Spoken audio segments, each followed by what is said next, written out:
38 Smith & Wesson Special, not to be confused with 38 Smith & Wesson, and more commonly known as 38 Special, was originally a black powder cartridge. Now, it didn't spend a lot of time being a black powder cartridge. In fact, I think it was only a black powder cartridge for the first year, maybe two of its life, and it was introduced in 1898. Now, they didn't spend a lot of time being a black powder cartridge simply because smokeless was already out on the scene and it was making a big splash, and everyone could see that that was the direction things were going to go. So it came out right at the end of the black powder cartridge era.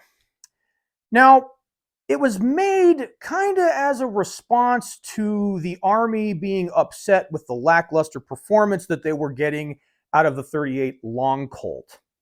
Now, most of us know the story of the whole Philippine thing where they had 38 Long Colt revolvers and they would not put down these Moro warriors. They were cranked up on jungle juice or something, and they had bamboo shields or something, and the 38 Long Colt wouldn't do the trick, and so they were not happy with it. Now, they ended up going with a 45 caliber, which is a whole nother story, but they weren't happy with the 38s. Now, on a side note, most of the time when I hear people tell the story of how they were upset with the 38s and then they went back to the 45 and then they ended up with the 45 ACP and all that, they often make it sound like the military took all of their 38 caliber revolvers and sold them on surplus or threw them into the ocean or threw them right into the trash, which is not the case at all. They still used 38 caliber revolvers all the way up into the 60s. There were guys in Vietnam that still used 38 caliber revolvers.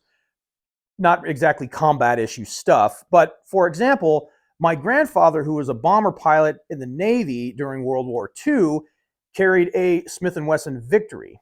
And you can see here, him and all of his guys are carrying them in these holsters here across their chest. And these rounds here in front, as the story goes, are tracer rounds. And I've even seen these before. They were red tipped and they were tracer rounds. And as the story goes, is if you went down in the Pacific and you're out there bobbing around, you could shoot those things up in the air and hopefully someone would see it and they'd come pick you up. That's the story anyway. But the military still used 38s for a long time after they were upset about the stuff in the late 1800s. So they didn't exactly throw them all away. They still used them. So all of these 38 specials are loaded with 24 grains of 3F Swiss. Now, originally, from all the stuff I've seen, the original black powder 38 special was loaded with 21 grains, but I can easily fit 24 grains in here and still load them up. And I have three batches. I have one is a 125 grain lead flat point, and it's lubed with my standard homemade black powder lube. The next one is a powder coated semi-wad, and then the next one is a 158 grain jacketed flat point. So 125 grain projectile, 158 grains. And I did have some trouble compressing 24 grains with the powder coated ones. It was deforming the end of the projectile a little bit, but I ran them anyway because they were all uniform and they were still seated roughly about the same depth. So I ran them and they worked out pretty well. So here they are. The firearm we're going to be testing these through is this old Ruger Blackhawk, chambered in .357 with a 6.5-inch barrel. And first up are the 125 grains. All right, black powder 38 special. These are the 125 grain lead flat points.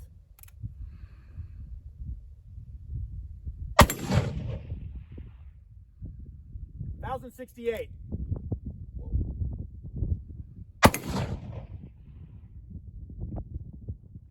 $1,067.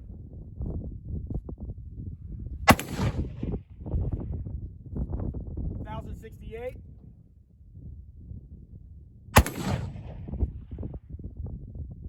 $1,042.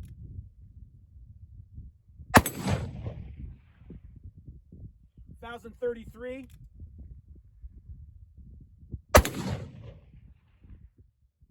$1,058.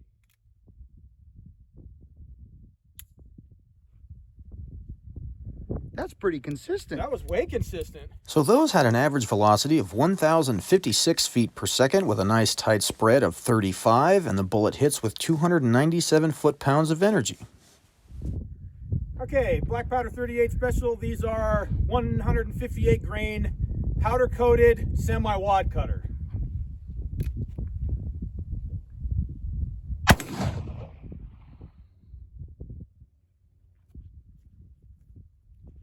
$911.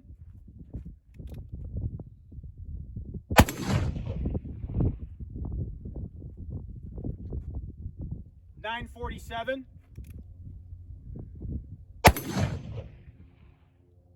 $924. $905. $895.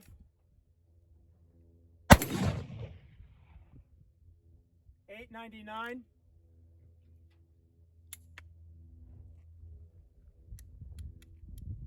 Well, I like the other ones better. So the powder-coated semi-wad cutters had an average velocity of 913 feet per second with a slightly wider spread of 52, and the bullet hits with 292 foot-pounds of energy, which is slightly less than the 125s. Black Powder 38 Special. These are 158 grain jacketed flat points.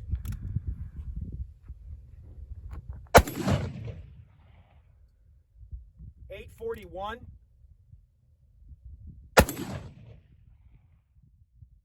$897.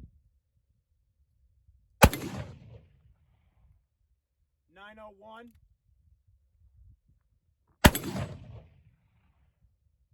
$929. $879.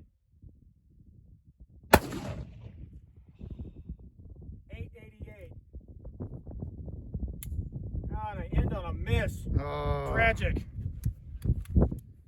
So the jacketed flat points averaged 889 feet per second with a considerably wide spread of 88, and the bullet hits with 277 foot-pounds of energy. So here's the breakdown between all three of them. The 125 grain loads definitely seem to perform better in my opinion. It has good velocity, a nice tight spread, and hits with decent energy. The powder-coated semi-wads are a close second, but I like that extra 143 feet per second. The jacketed flat points were not that impressive in my opinion, slightly slower than the semi-wads, but it had a much wider spread. I like to keep my spread under 50 if I can. Now, my favorite was the 125 grain lead flat points.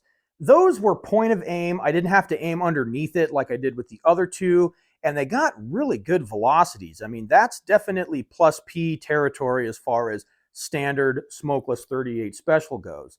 The 158 grainers, they were okay. I was hoping to get closer to 1,000 with the powder coated rounds. Still didn't perform bad.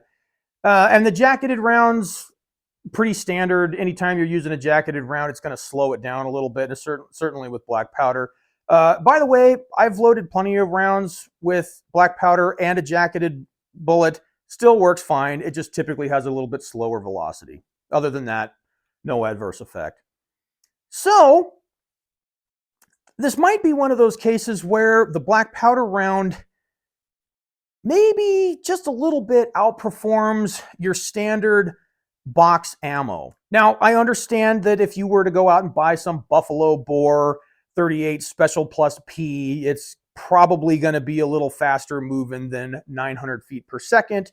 But still, for safe, low pressure loads like any black powder round, in the range of 1,000 feet per second is no slouch. So, as usual, folks, if you thought this video didn't suck, do me a favor and hit the like button and consider subscribing. And if you did think it sucked, well, then make your own damn video. Yeah. It's kicking the dirt out of it.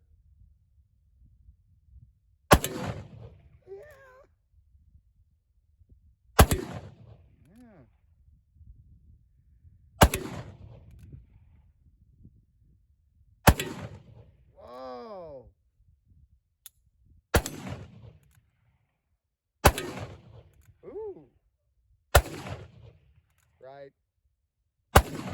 Right. Oh man.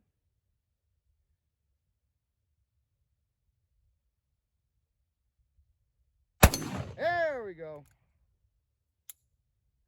End on a hit. I shoot with this hand.